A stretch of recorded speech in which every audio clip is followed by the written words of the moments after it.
tahun sekali. Ya. Kemudian wanita kalau gimana usianya lebih dari ini, jadi sekitar 30 sampai 65 tahun. Ya, bila sebelumnya itu normal, ya kita rutin vaksin ya, vaksin plasmid 3 tahun sekali dan selalu normal. Itu sekarang ada yang namanya ini Bu, pemeriksaan HPV DNA. Tapi yang kita lakukan di sini plasmid ya Bu ya. Tapi saya kasih knowledge aja, ada yang namanya juga pemeriksaan HPV DNA. Dan apabila dilakukan plus ini diulang itu normal, maka pengulangannya cukup 5 tahun sekali. Ya, tapi semua ini ada catatannya Bu. Kalau hasilnya normal ya, berarti 3 tahun atau 5 tahun sekali. Tapi biasanya ibu-ibu kalau terima hasil, karena ada bacaannya dengan saya jari ya. Note di bawah yang dari dokter itu juga penting. Apabila ada catatan khusus diulang 1 tahun kemudian, cukup diulang 2 tahun lagi ya, itu perlu Bu.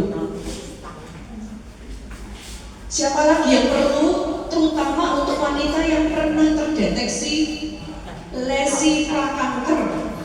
Nah, kalau yang wanita yang dengan kriteria nomor 3 ini, maka meskipun Bu suatu hari umurnya lebih dari 65 tahun, ya, misalnya pada saat umur 30 gitu ya, pernah terdeteksi lesi prakanker, maka minim jarak 20 tahun kemudian, berarti katakanlah jangan 30, misalnya umur 45 gitu deh ya, ketahuan ya, maka lebih dari 65 itu mesti tetap melakukan hasil. Karena resikonya sudah lebih tinggi. Yang keempat, wanita dengan kelemahan imun. Jadi punya kelainan imun di mana dia itu daya tahan tubuhnya rendah atau memakai obat-obat penekan imun, steroid itu sebaiknya dilakukannya rutin, lebih sering. Lebih sering itu bukan berarti 6 bulan sekali gitu, enggak ya, aduh setengah mati ya kalau 6 bulan sekali ya. Minimal sesuai prosedur seperti yang atas 3 tahun sekali atau mengikuti catatan dokter ya. Nah, bagaimana kalau saya sudah pernah angkat rahim?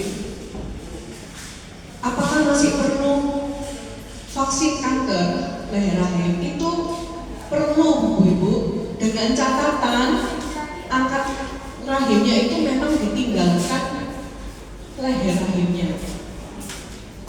Karena ada banyak jenis operasi pengangkatan rahim, ada yang semua total sampai leher rahim, ada yang ditinggal biasanya. Ya, yang ditinggal itu yang masih perlu dilakukan pap smear.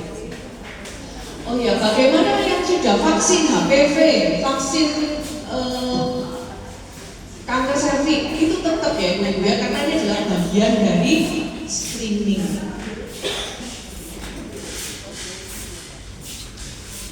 Nah, tata laksana nanti untuk pap smear pastinya Ibu sudah dijelaskan sebelumnya dari lab juga bahwa nggak boleh lagi menstruasi dong yang pasti ya. Nah, terbaiknya kalau mau mengatakan ideal itu ya 14 hari setelah tanggal mens pertama. Tapi 1 minggu setelah mens apa nggak bisa ya, bisa aja. Cuma kalau yang mau terbaiknya memang sekitar tanggal ini ya Bu. Kemudian 2 hari sebelumnya Ibu nggak boleh pakai produk-produk apapun yang dimasukkan dalam vagina ya, misalnya pakai tampon, cuci vagina segala macam dihindarkan dulu ya, karena kita kan mau benar-benar ngambil sampelnya tidak terkontaminasi apapun, dan tidak melakukan hubungan seks kurang lebih 1 atau 2 hari sebelumnya.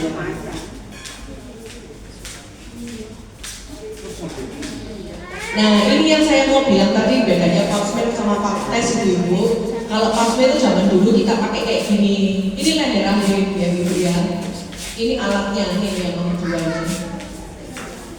Nanti aplikatornya ada seperti ini, atau ini nanti saya nggak tahu kalau lab biotest pakai yang mana. Tapi sekarang kita sudah masukkan ke dalam tabung yang saya bilang tadi.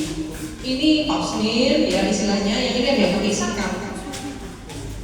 Nah, prosesnya itu Bu, kayak gininya sih gampang sekali dan nggak terasa apa-apa ya Ibu ya. Bahkan karena apa? Karena leher rahim kita itu minim dengan pembuluh syaraf. Jadi misal kejepit atau diapa kan nggak terasa apa-apa ya Ibu ya. Bahkan dioles pun gini nggak rasa apa-apa.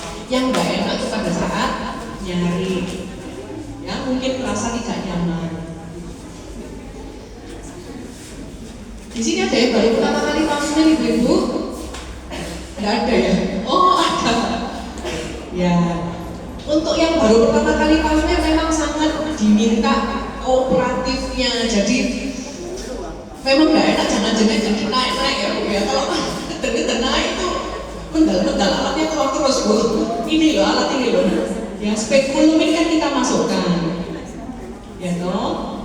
Nah kita tuh harus tahu ini loh Bu, permukaan ini.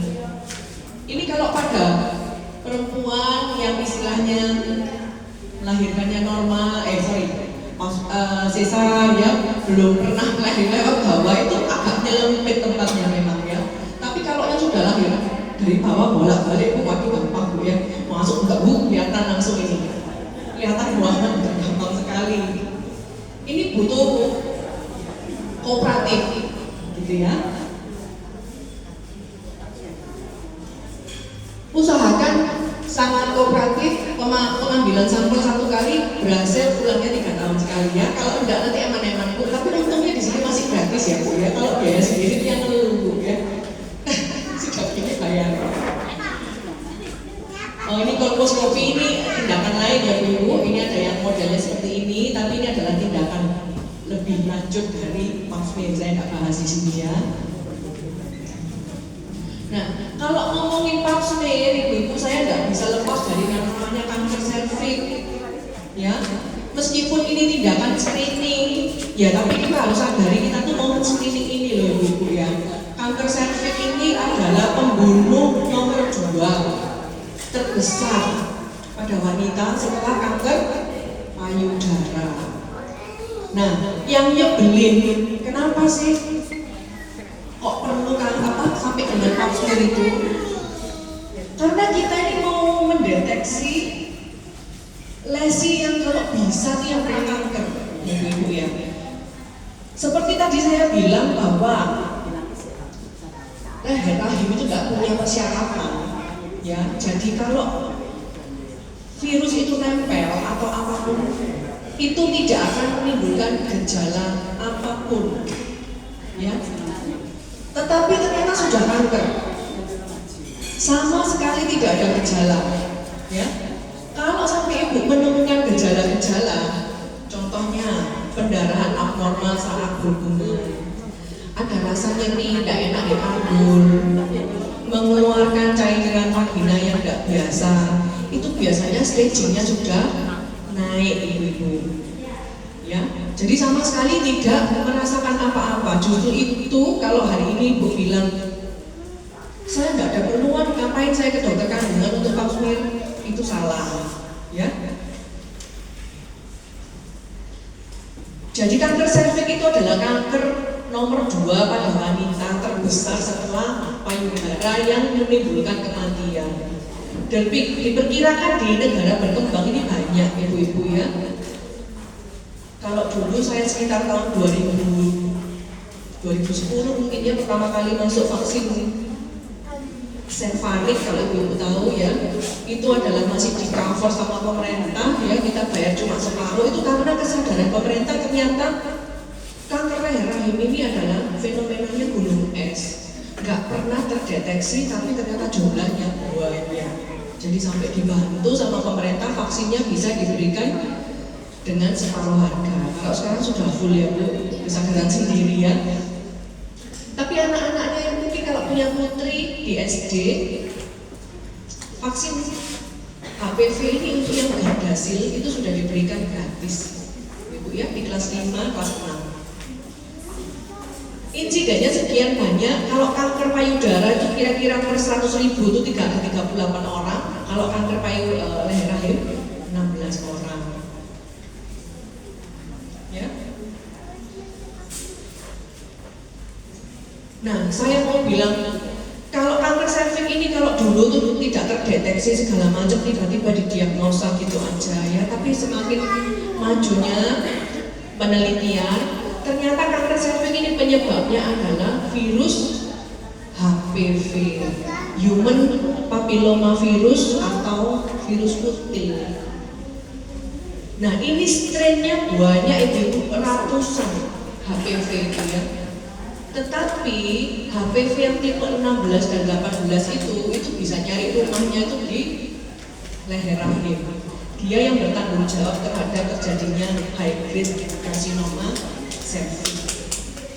Sedangkan tipe-tipe yang lain ini juga bisa menimbulkan kanker tapi di area yang lain ya. Anus, vagina, vulva, orofaring itu ibu ya, tenggorokan ya, karena kita kan sudah ngerti ya Bu bahwa yang namanya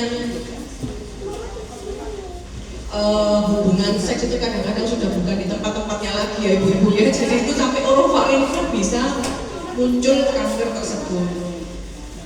Strain yang lain nomor 6 dan 11 itu menimbulkan kutil. Kalau ibu tahu Papilloma acuminata itu ya, jengger ayam. Nah itu kutil ya Bu. Sangat mudah ditularkan, kontaknya kulit ke kulit ya, bisa ya. Saya bilang ratusan jenis HPV itu bisa juga di kulit-kulit kita biasa ini, dan kalau kita goresan ada mikrolesi maka di situ bisa menular, apalagi yang di leher rahim. Ditularkan melalui hubungan seks. Nah, dan catatan pentingnya adalah ini Bu. Begitu HPV virus tipe yang ini, yang kanker serviks ya, begitu menginvasi kita, ditularkan, maka untuk HPV tersebut berkembang menjadi sel kanker itu dibutuhkan sekian panjangnya masa apa itu, inkubasi istilahnya ya. Jadi tubuh kita tuh punya banyak sekali proteksi, cara untuk melindungi diri, sehingga membutuhkan waktu sekian lama. Ini adalah alasan mengapa loh dok, lah masih saya 65-66 tahun, kalau memang masih bisa vaksin lah ya enggak apa-apa, kalau masih bisa vaksin lah ya mau vaksin enggak apa-apa toh, ya enggak apa-apa aja ya. Tapi sebetulnya ini tadi ya, bahwa berkembangnya cukup lama. Ibaratnya kalau misalnya tertular di usia 50 tahun gitu ya ibu, atau 60 tahun, mungkin baru menjadi kanker sekitar umur 70 sekian ya. Nah, bagusnya HPV yang masuk ke dalam serviks atau leher rahim itu bisa dideteksi ya, yaitu dengan cara yang tadi pap smear yang rutin ya. Kalau sekarang ada namanya HPV DNA test, itu di lab besar ada itu, kalau mau cek di Prodia apa ada ya. Nah, semakin dini terdeteksi, maka itu akan menentukan jenis terapinya itu mau ngapain gitu. Kalau masih awal-awal istilahnya masih di bagian epiter, itu ada yang istilahnya cuma dibakar. Kalau lebih dalam lagi mungkin dilakukan biopsi, biopsi ya, itu nanti ada stagingnya sendiri-sendiri. Dan bagusnya lagi sekarang ada vaksinnya, itu yang penting kan ya. Dulu sekali cuma 2 ini aja, itu Cervarix. Ada lagi yang plus 2, 6 ini dan 18 itu Gardasil 4 istilahnya ya. Nah yang terbaru lagi adalah Gardasil 9 itu di semua 1, 2, 3, 4, 5, 6, 7, 8, 9 ya. Makanya dinamakan Gardasil 9. Itu mengcover semua jenis HPV strain yang menyebabkan masalah di genital.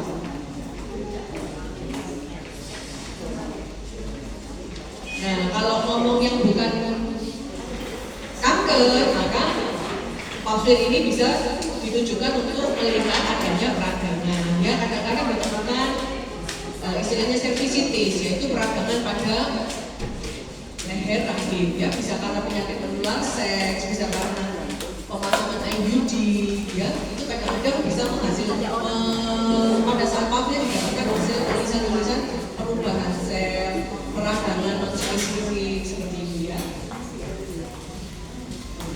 Kemudian siapa saja wanita-wanita dengan resiko tinggi kanker serviks ibu-ibu, yang pasti adalah punya garis keturunan genetik dengan ibu yang sebelumnya ya itu punya kanker serviks. Maka potensinya sedini mungkin sesuai dengan prosedur sudah melakukan pap smear.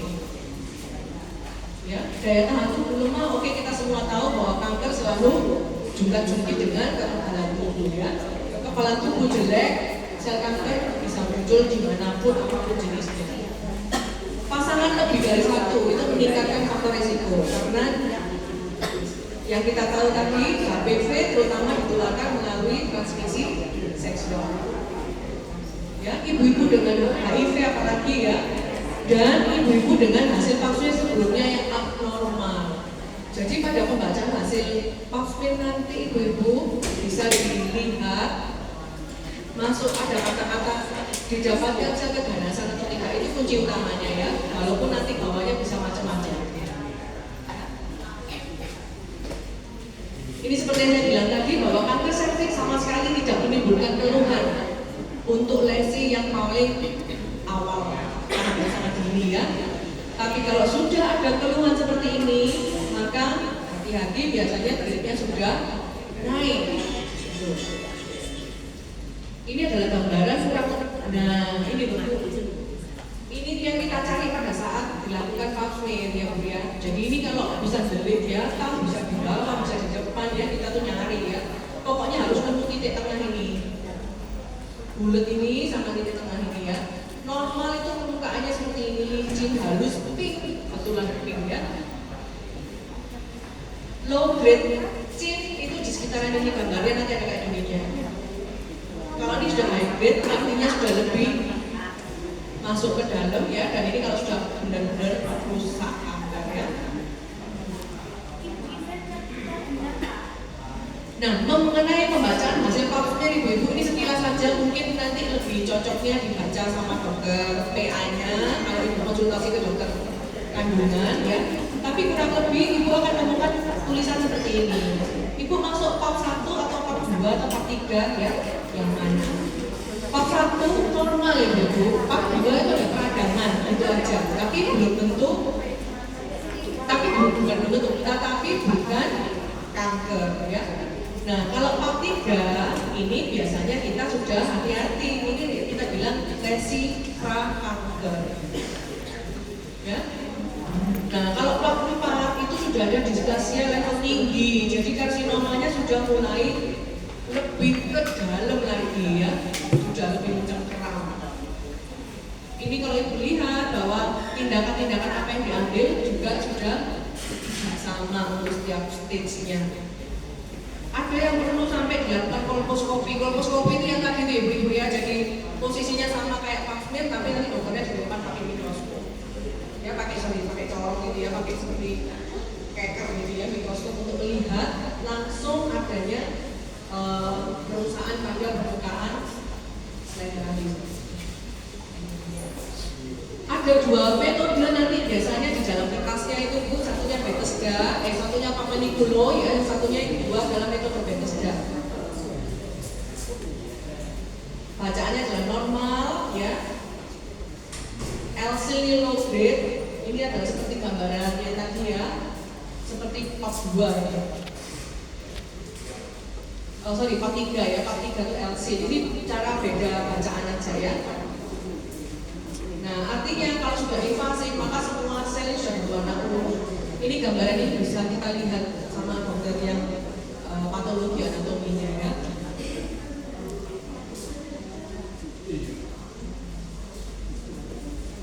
Yang terakhir ini saya mau ngasih gambaran aja, nanti sambil ibu antri sedikit ya masuk ke ruang pasien ya. Yaitu tentang stagingnya kanker serviks ini Bu. Kanker serviks itu nanti ada 4. Kita kenal ada 4 stadium. Setiap stadium ada anaknya lagi, itu untuk membeda-bedakan dan terapi apa yang perlu dipakai. Ya. Kalau stage 1 itu biasanya masih di ciri khasnya adalah di serviks saja. Kalau ibu-ibu lihat sel ini kan leher rahim ya ibu ya, di bagian ini. Alat kita masuk dari sini, kemudian kemudian kita rusak di sini, maka stage 1 adalah masih di leher rahim. Nih.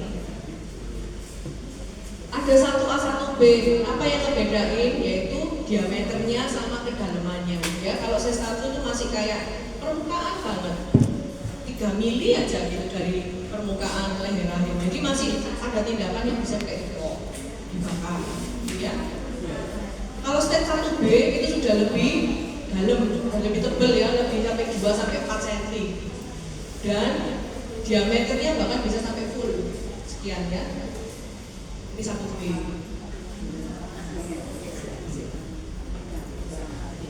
Ya. Kalau stage 2 apa bedanya? Kalau stage 2 itu kita melihat apakah ada perluasan ke area vagina atau ke rahim. Asalnya tetap mulanya di serviks. Kalau stage 2A, dia itu sudah sampai ke vagina ibu-ibu, tapi tidak lebih dari keseluruhan vagina, tidak lebih dari 2/3 bagian. Kalau 2B dia malah ke atas, ke leher, ke kandungan. Ya.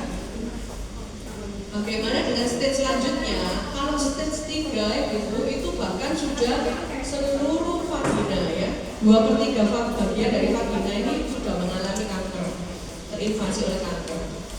Kalau 3B ibu itu sudah mengkontaminasi dinding dari panggul, ya, dinding panggul, bahkan sampai naik ke ginjal, saluran ginjal. Jadi tiba-tiba ginjalnya rusak langsung, ya. 3C bagaimana? 3C itu dia sudah menyebar ke kelenjar getah bening yang terdekat. Ini kalau sudah kena getah bening ya, kemudian namanya kanker ya, itu kayak sudah unstoppable ini ya. Dioperasi nggak bisa, di radiasi itu mau sampai mana ya? Karena getah bening itu kan dari ujung kepala sampai kaki ada semua bro. Tapi untuk stage 3 itu masih di sekitaran regio perut.